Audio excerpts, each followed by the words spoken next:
Bapak Yahweh, terima kasih pada malam hari ini saya telah mau menyampaikan kesaksian saya tentang mimpi saya, yaitu tentang nama Bapak Yahweh dan Yesus Masih. Dalam mimpi saya telah dikejar-kejar sama seseorang. Orang ini tentu saja saya tidak bisa menyebutkan namanya karena orang ini sangat dekat kepada saya. Saya tahu bahwa orang ini berilmu tinggi, dia seringkali meneror saya lewat kuasa gelap. Dalam mimpi saya telah dikejar-kejar sama orang ini.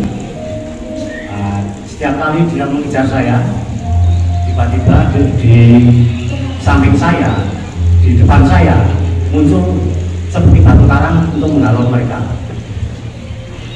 Lagi dia mengejar saya lagi. Setelah itu ada batu karang mengelilingi saya untuk menghalau mereka. Dalam mimpi saya juga orang itu merasa kewalahan. Dia minta pertolongan sama makhluk apa saya tidak tahu. Yang jelas makhluk itu badannya seperti manusia, tapi tidak ada mukanya, untuk menyerang saya. Lalu makhluk itu datang untuk menghadang saya. Setelah bertemu dengan saya, tiba-tiba salah satu di antara makhluk itu mau menyerang saya. Saya berdoa. Lalu tangan kanan saya angkat. Saya berdoa, Bapak Yahweh, di dalam nama Yesus Masih, hancurlah kau makhluk. Maka apa yang terjadi, saudara-saudara? Makhluk itu hancur seketika. Lagi, yang tiga mau menyerang saya lagi. Saya berdoa lagi, tangan kanan saya angkat. Saya berdoa, Bapak Yahweh, di dalam nama Yesus Masih, terbakarlah kau makhluk setan. Maka apa yang terjadi, saudara-saudara? Makhluk itu meronta-ronta dan terbakar, lalu menghilang. Secara supernatural memang nama Bapak Yahweh sangat luar biasa. Dan menurut kami saya bahwa senjata yang sangat dahsyat untuk melawan kuasa gelap yaitu dengan menyebut nama Bapak Yahweh dan Yesus Masih. Maka dari itu, saudara-saudara, mari kita tingkatkan iman kita kepada Bapak Yahweh dan Yesus Masih. Kalau kita selalu iman kita sangat kuat kepada Bapak Yahweh dan Yesus Masih dan selalu menjalankan firman-Nya, maka Bapak Yahweh akan menolong kita. Dan kalau kita percaya kepada Bapak Yahweh, selalu menjalankan firman-Nya, maka di suatu saat di kehidupan yang kekal kita akan diberi tempat yang sangat indah dan damai yaitu bersama-Nya. Beginilah kesaksian saya tentang mimpi saya. Bapak Yahweh memberkati. Haleluya. Amin. Terima kasih.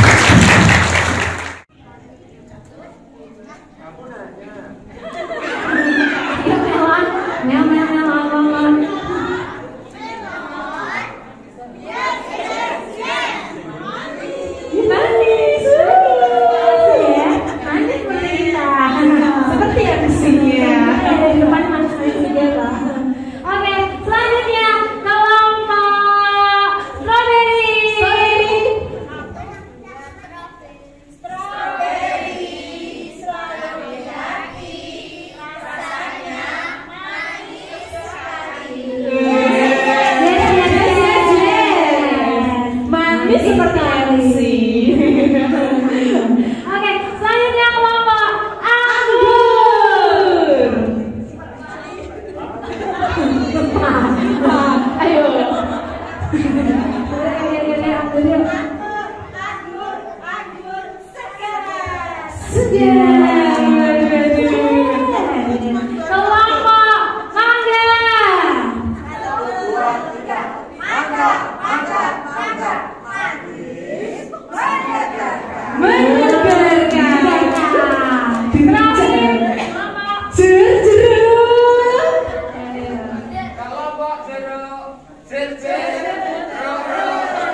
Pak. Oke, kita hitung sama-sama. Hitungan ketiga dimulai. 1, 2, 3, mulai. Semangat, semangat, ayo, ayo. Semangat, semangat, semangat. Ayo, semangat, ayo, semangat. Kelapa mangga jangan mengalah. Melon semangat, jeruk semangat. Luar biasa. Diudah melawan ayam dan nasi lawan. Ayo semangat, semangat, semangat. Jalan. Lanjut. Semangat, semangat. Pertarungan sengit melon dan mangga disusul jeruk dan apa yang terjadi? Mangga. Jatuh, jatuh, jatuh.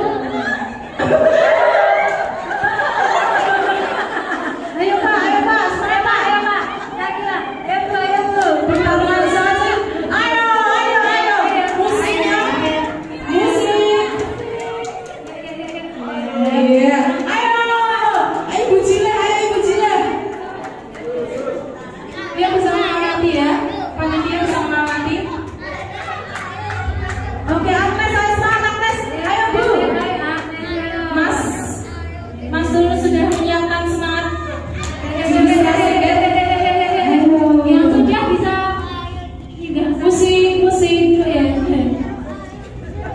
Ayo Ibu. Ayo semangat Karin. Semangat.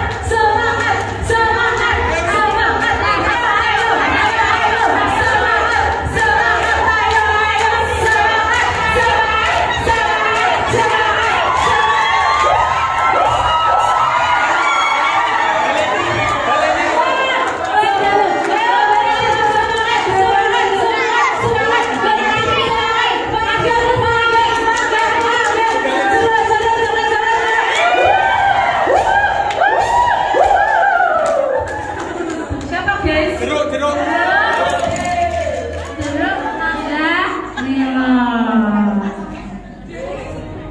Tahun 2022 yang sangat luar biasa bagi saya.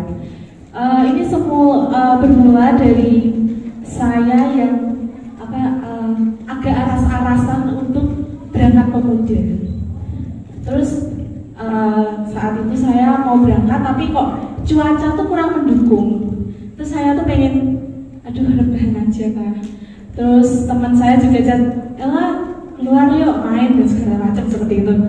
Tapi akhirnya di hati saya merasa kayak Ella kamu harus berangkat gitu.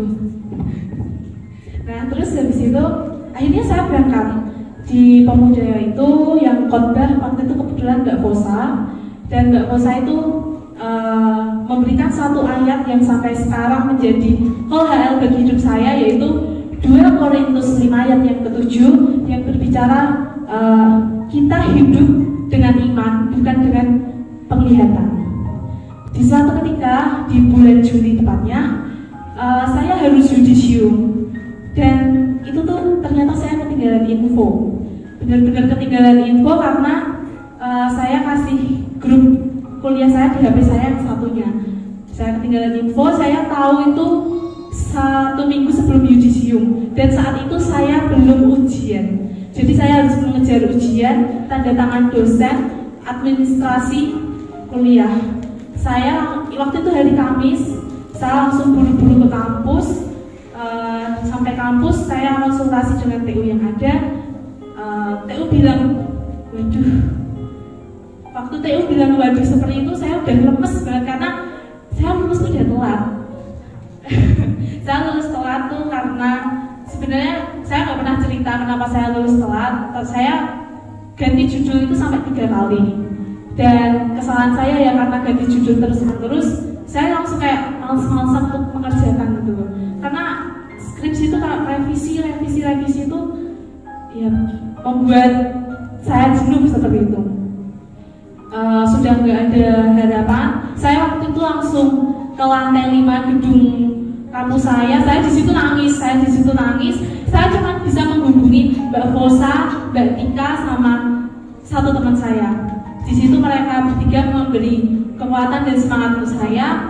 Terus saya tetap menjalani, dan saya berusaha. saya berpikir aku pokoknya harus lulus, aku harus wisuda di bulan Oktober, mau nggak mau gimana caranya itu aku harus apapun itu aku usahain. Terus terlintas ayat yang Mbak Bosa firmankan di pemuda itu di 2 Korintus 5 ayat yang ke-7.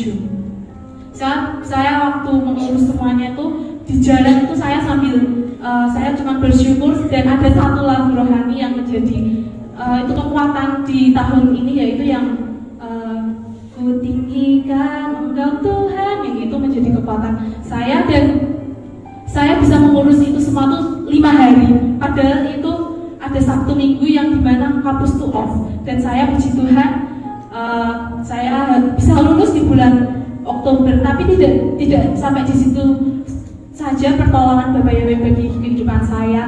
Saya di situ masih mendapatkan rintangan-rintangan yang benar-benar itu berat buat saya, karena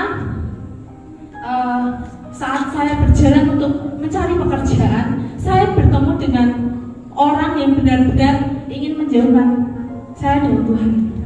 Saya udah rugi waktu, rugi tenaga, rugi materi, bahkan rugi fisik sampai di tahun 2022 ini saya punya suatu memori, yaitu sebuah lebam-lebam kayak gitu ya.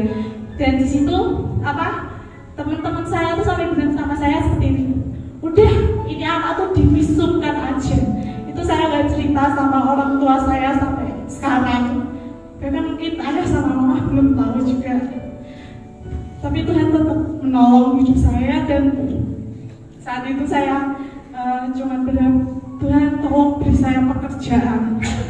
Nah di situ saya mendaftar di beberapa perusahaan, ada salah satu yang diterima, tapi saya berpikir ini jauh, aku pengen pekerjaan di mana saya masih bisa pelayanan di gereja seperti itu. Jadi terus berdatangan berkat, saya bertemu dengan teman lama saya. Kebetulan waktu itu kita bertemu waktu mau doa bersama seperti itu, dan saya bertemu. Awalnya tuh saya pikir tuh teman saya tuh supir, karena teman saya tuh orangnya tuh ramah, dan dia tuh tidak pernah meninggikan apa yang dia punya seperti itu kan. Terus habis itu teman saya bilang, saya tanya di tempat kerjaan emang masih ada pekerjaan nggak? Teman saya waktu itu kan chattingan kan, waktu itu teman saya ngechat, aku lagi gak butuh admin, tapi ditarik sama teman saya. Terus tapi kan saya udah baca, tapi terus jelas lagi tempatku belum butuh admin, nanti kalau ada saya kabari kayak gitu. Terus oh iya nggak apa-apa. Terus berjalannya waktu saya tetap mendaftar di dimanapun itu, dan saya ada panggilan di suatu perusahaan, tapi hati saya tuh kayak aduh kok jauh kayak gitu.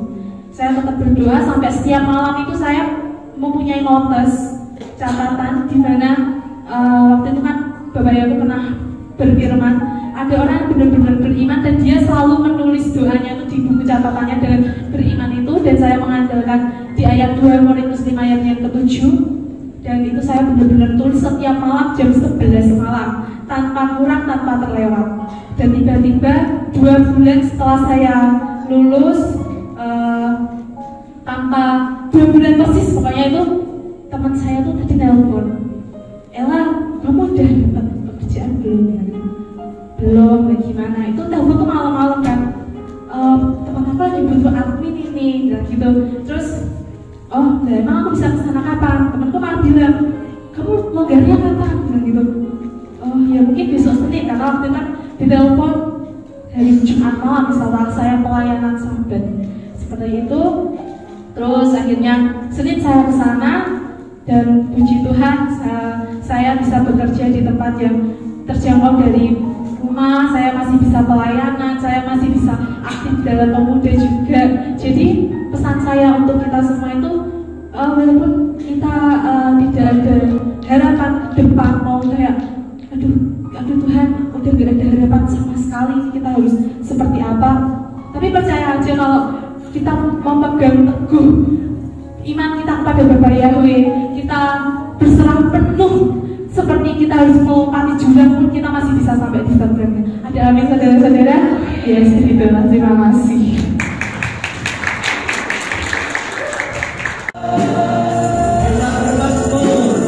Kita berpastu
kita selalu gandol dengan Bapak Yahya. Amin.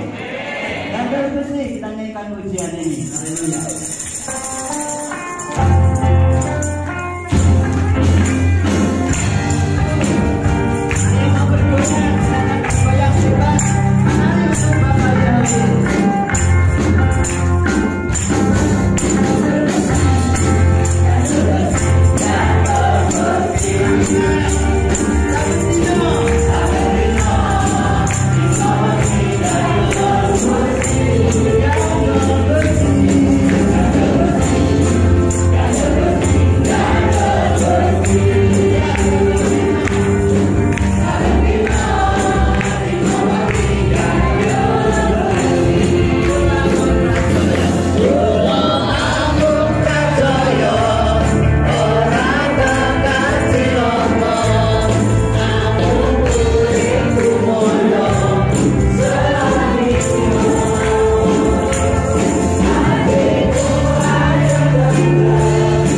ucapan syukur di penghujung tahun 2022 ini. Amin.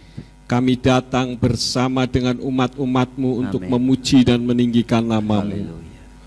Tuhan, kami masih terus mengharapkan di dalam kehidupan kami untuk penyertaan, kehadiran Tuhan, dan bimbingan Tuhan untuk tahun yang akan datang, sehingga hidup kami semakin berkenan di hadapan Tuhan.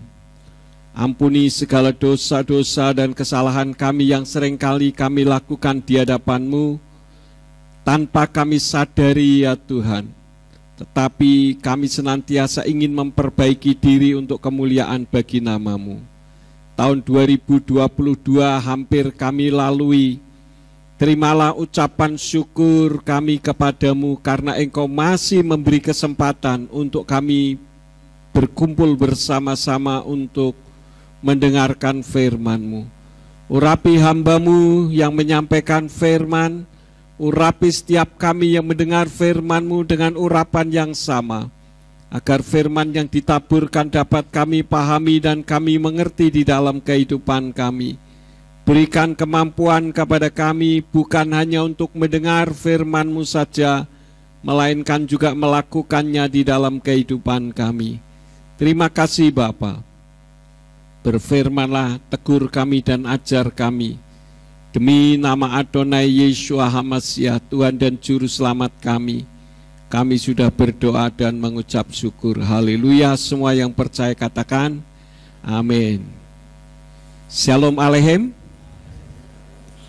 Puji Bapa Yahweh, pada penghujung tahun 2022 ini saya melihat ada banyak kejutan-kejutan, ya. Khususnya singer, song leader, penari tamborinnya, semua kejutan. Tidak disangka saudara-saudara, termasuk pemain musiknya semua. Orang-orang yang sudah dewasa, tetapi masih punya kerinduan untuk melayani pekerjaan Tuhan.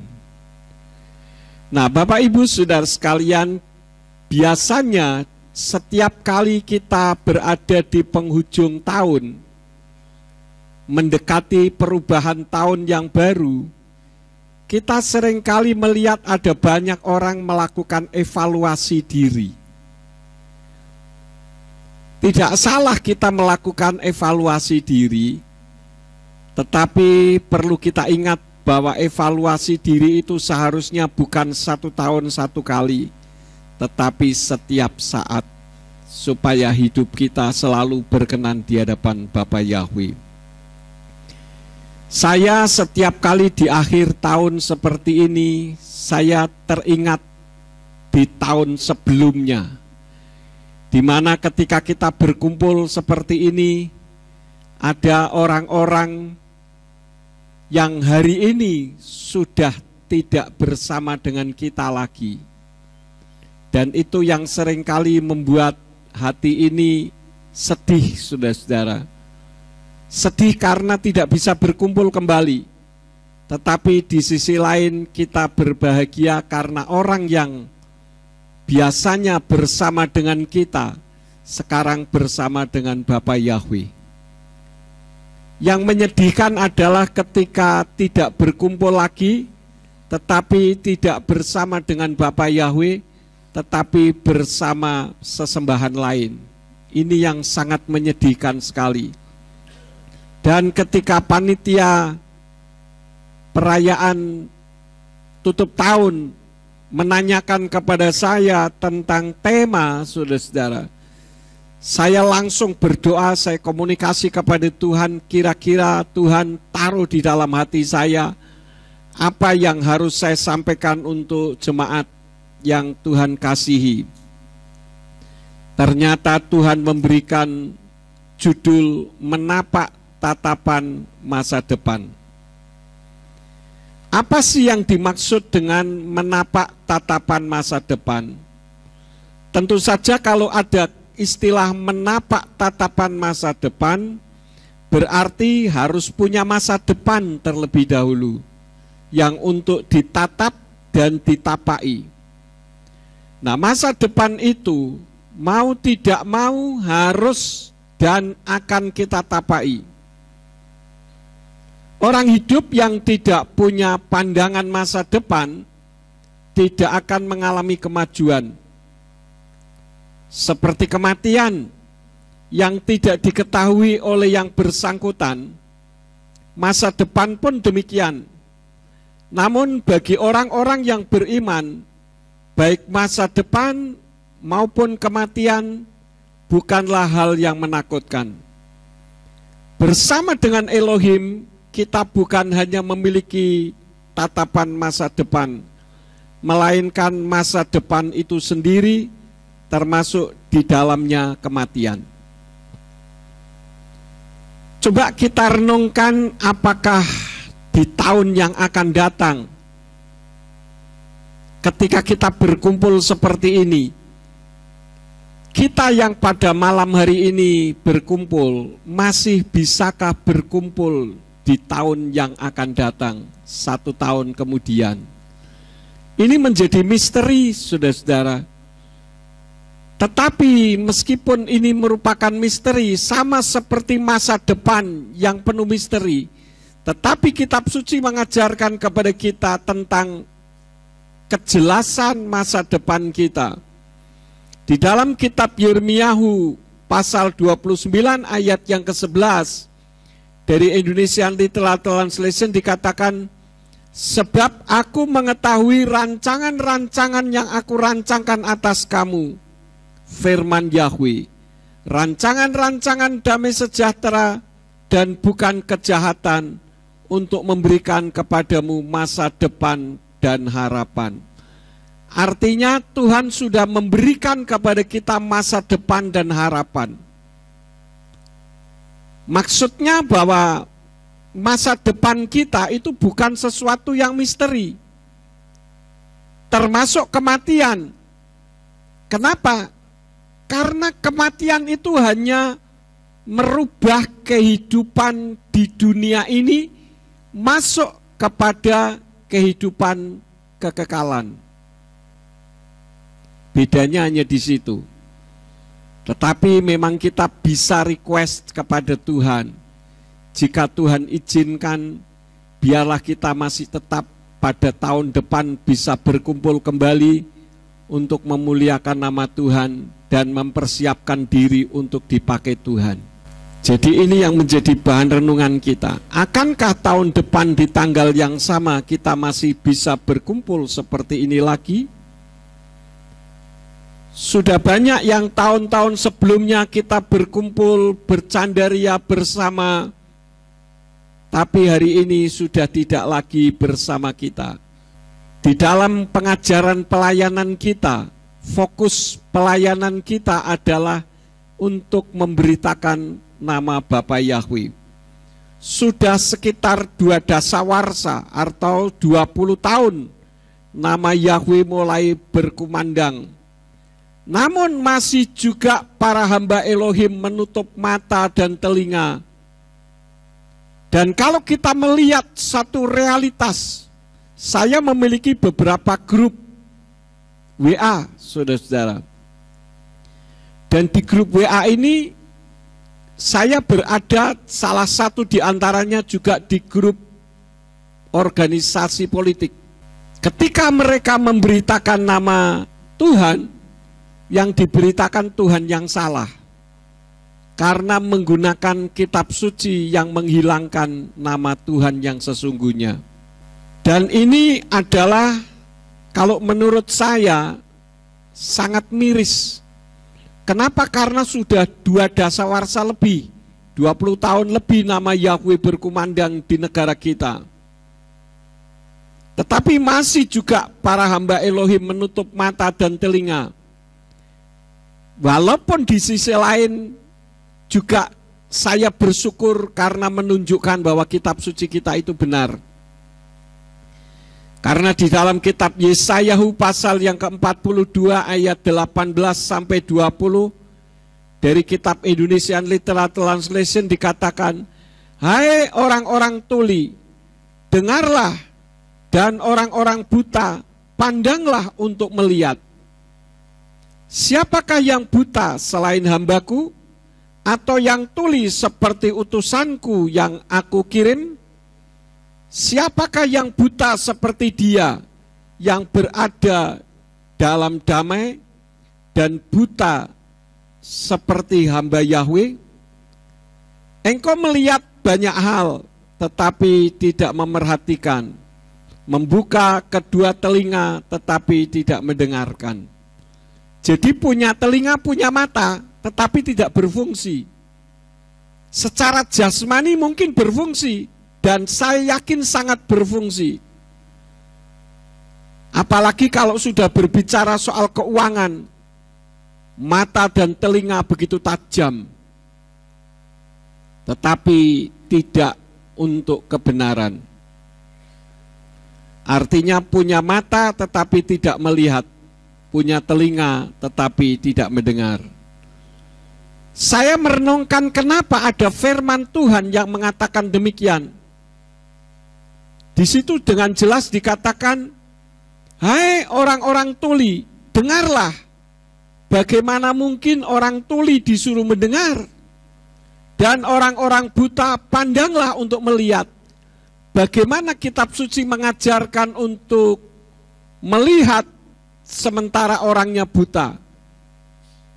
Tetapi ternyata yang dimaksud di sini bukan tuli maupun buta secara jasmani, tetapi dalam dunia supranatural mereka buta dan tuli. Dan yang lebih mengejutkan, yang dimaksud firman Tuhan yang buta dan tuli bukan orang sembarangan, tetapi hamba-hamba Elohim. Saya merenung, saudara-saudara, kenapa bisa sampai ada orang buta dan tuli secara rohani, sehingga walaupun sudah 2 dasawarsa lebih, tetapi masih juga memberitakan nama sesembahan lain yang tidak ada di dalam kitab suci yang sesungguhnya. Dalam bahasa Inggris saja tidak ada nama Allah. Tetapi itu yang dibesar-besarkan. Kalau dikatakan ini hanya sebutan, apalagi hanya sebutan, bukan nama. Tetapi meskipun dianggap sebutan, walaupun saya bisa membuktikan bahwa umat Kristen menggunakan nama Allah selain hanya sebutan juga sebagai nama diri. Di dalam Kejadian 33 ayat 20 kalau tidak salah ingat. Tetapi mereka tetap tidak boleh dan tidak merasa bersalah ketika menggunakan nama sesembahan lain. Kenapa hal itu bisa terjadi? Saya perhatikan karena yang pertama adalah kenyamanan hidup yang telah membutakan dan membuatnya tuli. Dan itu sesuai dengan kitab 2 Korintus pasal 4 ayat yang keempat dari Indonesian Literal Translation yang berbunyi, yang diantara mereka sesembahan zaman ini telah membutakan akal mereka yang tidak percaya, sehingga terang Injil kemuliaan Hamasya yang adalah gambar Elohim tidak menyinari mereka. Jadi kehidupan yang mapan yang membuat orang tidak peduli dengan kebenaran. Saya ingatkan dulu ketika kita belum memiliki gedung gereja ini, kita hidup di dalam pergumulan yang luar biasa. Kita ibadah di rumah seseorang, diganggu. Kemudian kita sewa ruko, juga diganggu. Sampai akhirnya kita berada di tempat ini dan tidak pernah ada gangguan lagi. Artinya kita berada di zona yang nyaman. Jujur saya sedih, saudara-saudara, kalau melihat saudara yang punya HP. Saya yakin saudara pasti membuka YouTube. Saya yakin saudara pasti membuka website, Facebook setidak-tidaknya. Tetapi yang secara rohani tidak saudara buka. Tadi ketika Alek tanya, website kita apa? Tidak ada yang tahu, saudara-saudara. Website kita itu adalah www.synodegpf.org. Itu sangat simpel. Saya minta Alek untuk membuatkan dengan yang simpel saja. Dan saya mengharap di tahun-tahun yang akan datang, saudara harus peduli dengan kerohanian kita. Kenapa saya membuat pembacaan kitab suci setiap hari? Itu juga sangat penting, saudara-saudara. Saya melihat hanya ada beberapa orang dari kita yang mengakses. Yang saya lihat selalu sebagian diantaranya adalah Pak Peter Purnomo, Pak Ari Saksono, ya. Walaupun ada beberapa yang lain, tetapi saya menilai prosentasenya masih kecil. Dan itu terus terang membuat saya sedih, saudara-saudara. Kenapa? Karena membuat rekaman hanya membaca saja itu tidak mudah. Saya ulang-ulang sampai harus persis seperti apa yang tertulis dalam kitab suci. Terkadang otak bisa berjalan sendiri, nyeleweng sendiri. Kepada hanya dibaca pada, walaupun maknanya sama, tetapi saya tidak mau, harus kembali persis seperti kitab suci. Dan itu tidak mudah. Nah, saya mengharap saudara jangan menghargai saya, tapi hargailah firman Tuhan. Radio kita, kalau radio mungkin banyak yang akses, tetapi saya mengharap di tahun-tahun yang akan datang, coba kita jangan membiarkan hidup di dalam zona nyaman. Dulu waktu kita belum punya gedung ini, di depan sana itu hanya ada gubuk kecil untuk orang membakar batu bata. Yang pernah doa di situ setahu saya kayak Mbah Suyimah, Pak Sarmujito, siapa lagi yang dulu pernah? Tolong angkat tangan. Buris, ya. Ada lagi Bulis yang sudah lanjut usia. Itu masa-masa yang sukar, saudara-saudara, masa-masa yang penuh dengan pergumulan. Kita diejek setiap saat, dikatakan sudah diusir kok enggak mau keluar dari Ambarawa. Kayak bakul bakso, cuma pindah tempat saja.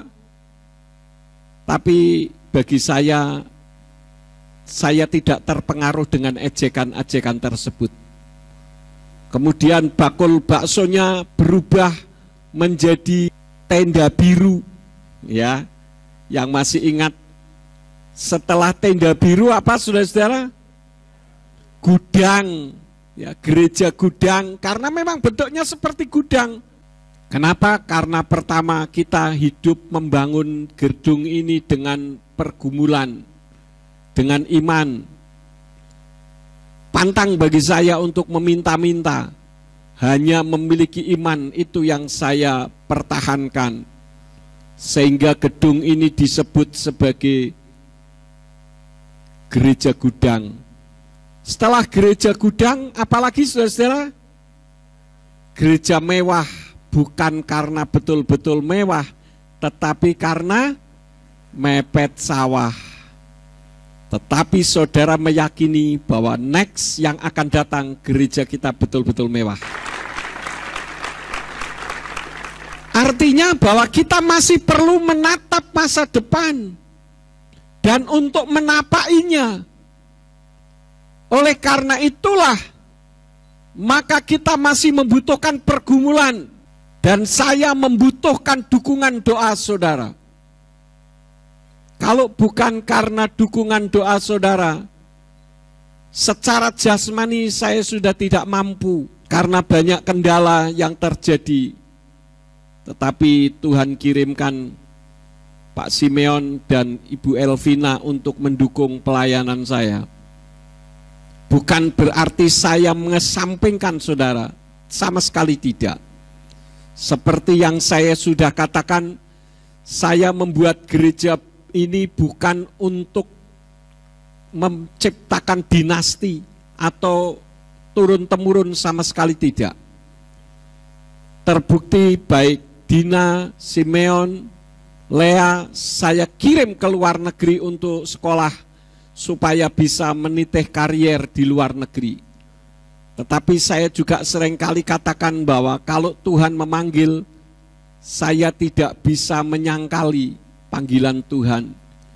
Dan ternyata Tuhan memanggil Pak Simeon untuk membantu pelayanan saya.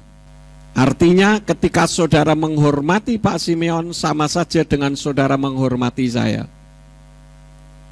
Diawali dengan saya menyampaikan WA saudara ketika sebelum Pak Simeon dilantik, dan ternyata saudara mendukung dengan luar biasa.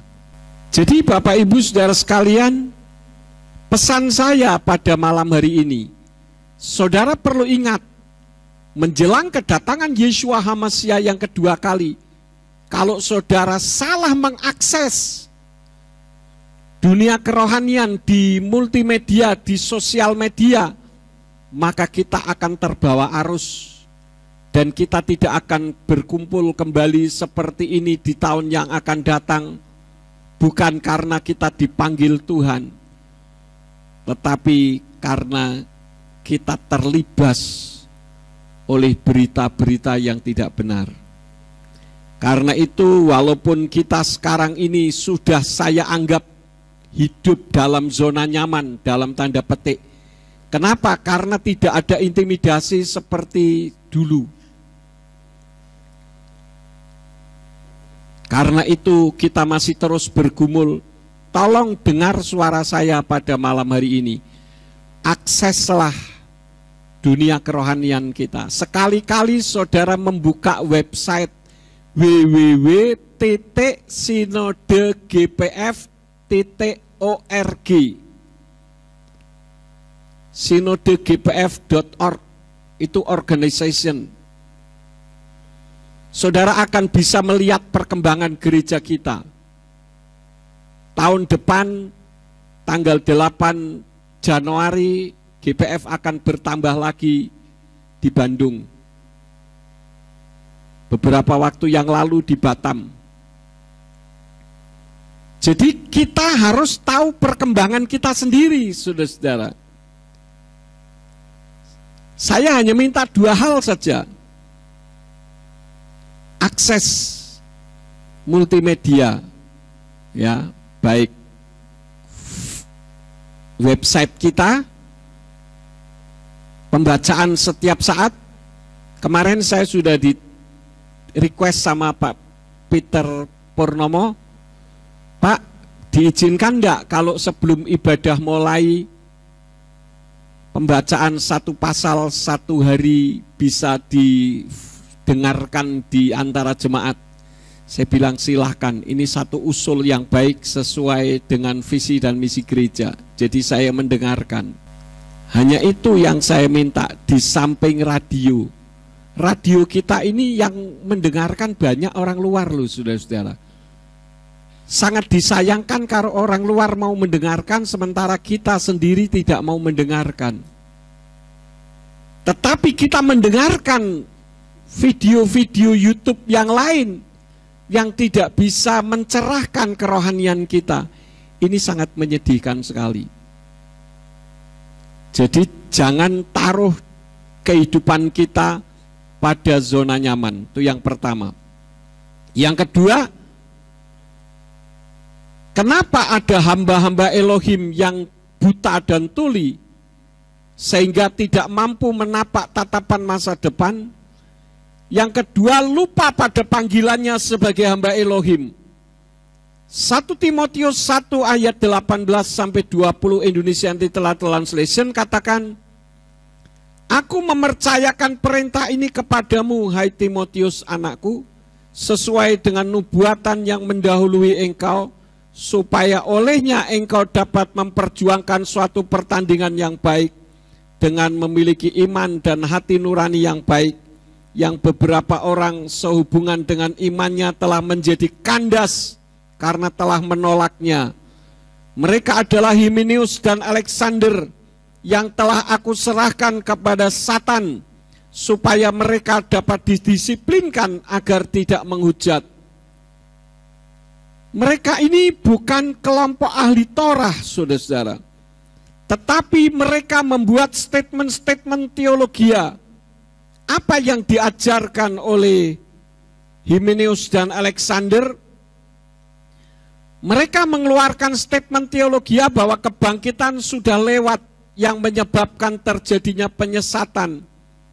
Kedua orang tersebut beriman kepada Yeshua HaMashiach, tetapi tidak berpaling dari kejahatan. Artinya tidak ada komitmen terhadap kebenaran. Saat ini banyak pemimpin rohani yang tetap kukuh menyembah Allah meskipun sudah diteriakkan bahwa Allah itu tidak ada kaitannya dengan kekristenan, dan sudah tahu dari sosial media bahwa Yahweh itu sesembahannya para nabi dan dia adalah Elohim yang turun ke bumi dalam wujud seperti manusia, yaitu Yeshua HaMashiach. Tetapi para hamba Elohim buta dan tuli. Ada yang membutakan diri dan menulikan diri. Ini sangat mengerikan sekali, saudara-saudara. Saya akan cepat. Yang ketiga, karena berpaling dari pemimpin yang benar, jemaat kita ada yang terkena satu, tidak percaya dengan apa yang saya ajarkan sehingga tidak pernah lagi beribadah di tengah-tengah kita. Ketika ditanya, dikatakan Pak Yakub ajarannya salah. Artinya berpaling dari pemimpin yang sesuai dengan kebenaran firman. Dan itu tertulis di dalam Ulangan 31 ayat 9, ayat 16 sampai 18 dari Indonesian Literal Translation yang berbunyi, lalu Mose menuliskan Torah ini dan menyerahkannya kepada imam-imam, anak-anak Lewi yang mengangkut tabut perjanjian Yahweh dan kepada semua tua-tua Israel. Dan Yahweh berfirman kepada Mose, lihatlah dirimu setelah berbaring bersama para leluhurmu, maka umat ini akan bangkit dan melakukan pelacuran mengikuti sesembahan-sesembahan negeri lain yang ia masuki ke sana. Dan mereka akan meninggalkan aku dan akan mengingkari perjanjian yang aku buat dengan mereka. Dan pada waktu itu murkaku akan menyala-nyala terhadap mereka, dan aku akan meninggalkan mereka dan menyembunyikan wajahku terhadap mereka. Dan umat ini akan dihabiskan, dan banyak malapetaka serta kesusahan akan menimpa mereka. Dan pada waktu itu mereka akan berkata, bukankah karena Elohimku tidak ada di tengah-tengahku sehingga malapetaka ini menimpaku? Dan pada hari itu aku akan menyembunyikan wajahku sama sekali karena semua kejahatan yang telah mereka perbuat, karena mereka telah berpaling pada sesembahan-sesembahan lain. Jangan sampai kita berpaling dari sesembahan lain selain Bapa Yahweh Besem Yeshua HaMashiach Beruah HaKodes. Meskipun saudara mengalami pencobaan apapun di dalam kehidupan kita, karena kedatangan Yeshua HaMashiach sudah singkat dan semua sudah tertulis dalam kitab suci. Kenapa? Karena banyak pemimpin jadi-jadian sehingga mencampur adukkan antara kebenaran kerohanian dengan politik. Kalau gelar adat atau tradisi atau dituakan, menurut saya boleh dan itu membanggakan. Tetapi kalau gelar keagamaan ini merupakan pelecehan. Dan saya perlu menyampaikan dengan tegas, dengan sikap apa yang dilakukan oleh seseorang yang bernama Anies Baswedan. Kenapa saya sampaikan itu? Karena ini merupakan pelecehan. Dapat stola gereja dari GPDI Yordan Gading Gria Lestari dengan memberikan gelar Bapak Kesetaraan terhadap Anies Baswedan sebagai pendeta tetapi belum dibaptis. Ini pelecehan loh, saudara-saudara. Yang kedua, dibaptis dengan nama Yohanes oleh Rumah Doa Alfa Omega Sentani Papua yang ternyata sesat. Nanti kalau ini sudah jadi YouTube, saya akan tunjukkan file-filenya di situ bahwa rumah doa ini sesat karena ketika mengadakan ritual mereka dengan telanjang bugil sampai ada yang hamil dan sebagainya. Kemudian yang ketiga, pendeta Yohanes Anis Rashid Baswedan juga rupanya telah pernah menyandang gelar Sing setelah disematkan turban oleh komunitas Sing Sikh di Sikh Temple Gurdwara Pasar Baru Jakarta Pusat Minggu siang 7 Mei tahun 2017. Ini mengerikan sekali, saudara. Artinya segala gelar keagamaan disandangnya dengan tujuan agar mendapatkan dukungan massa. Ini suatu tindakan jahat karena mencampur adukan iman dengan politik. Dan ini terjadi karena adanya pemimpin-pemimpin rohani yang mengesampingkan kebenaran. Saya bicara karena orang ini telah merusak tatanan organisasi. Seperti ketika saya misalkan diberi gelar ustadz dan saya mau, sama saja. Kalaupun ada orang memberi saya gelar ustadz, tentu saya tolak karena saya tidak tahu Al-Quran. Ya, itu yang disebut dengan politik identitas. Karena itu hati-hati karena melegalkan segala cara dan sekarang ini sedang berkeliaran banyak orang-orang model seperti itu. Akan semakin banyak orang yang melegalkan ketidakbenaran dengan berbagai cara, yang penting tetap banyak pengikutnya. Dan di dalam kitab Matius 7 ayat yang ke-15 dari Indonesian Literal Translation dikatakan, namun waspadalah terhadap nabi-nabi palsu yang datang kepadamu dalam pakaian bulu domba, tetapi di dalamnya mereka adalah serigala yang buas. Artinya apa? Menerkam penunggangnya. Maka untuk menghadapi tahun-tahun yang sulit, berpeganglah pada firman melalui pengajaran yang benar dari pemimpin rohani yang mengerti firman, bukan pemimpin rohani jadi-jadian. Karena itu nasihat saya pada penghujung tahun ini, jangan sampai ada di antara kita yang tersesat. Maka tidak akan bisa menapak masa depan, hanya menatap saja. Seperti Mose yang membawa bangsa Israel menuju ke Kanaan, tetapi hanya diizinkan melihat saja dan tidak bisa memasukinya. Jangan sampai kita mewarisi hal yang sama. Karena itu sekali lagi saya minta, akseslah website kita, saudara lihat perkembangan-perkembangannya. Selain saudara mendengarkan radio dengan setia, maupun saudara mendengarkan YouTube, supaya saudara tetap berada di jalur yang benar. Dan saya sampaikan, kalau saudara mengakses seperti ini, saudara pasti diberkati oleh Bapa Yahweh.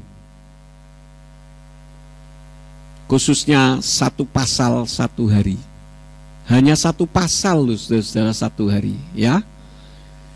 Saya tidak akan banyak menyampaikan firman, hanya saya menyampaikan renungan ini untuk saudara bisa merenungkannya.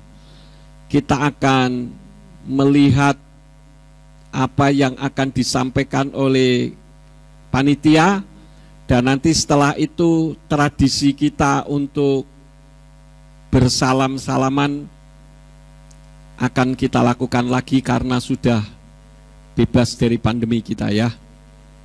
Baik, kita tundukkan kepala terlebih dahulu, kita berdoa. Bapa Surgawi, terima kasih untuk peringatan yang Tuhan berikan kepada kami, agar di tahun-tahun yang akan datang, kami tidak tersesat, tetapi kami dapat menapak tatapan masa depan yang penuh dengan gilang gemilang, dan masa depan yang pasti, yang diberkati oleh Engkau, meskipun dunia luar dalam masa kesulitan. Berkati semua yang hadir pada saat ini maupun yang mendengarkan melalui streaming di rumah masing-masing. Demi nama Adonai Yeshua HaMashiach, kami sudah berdoa dan mengucap syukur. Haleluya, amin.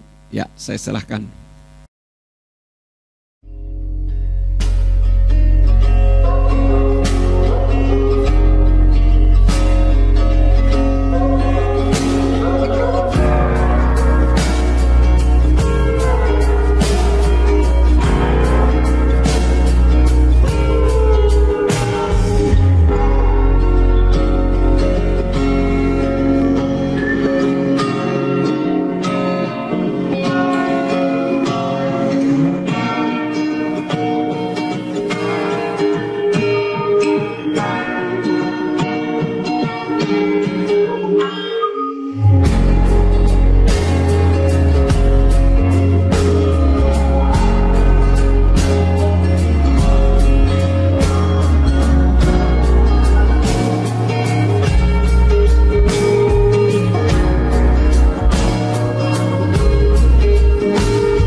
Belum.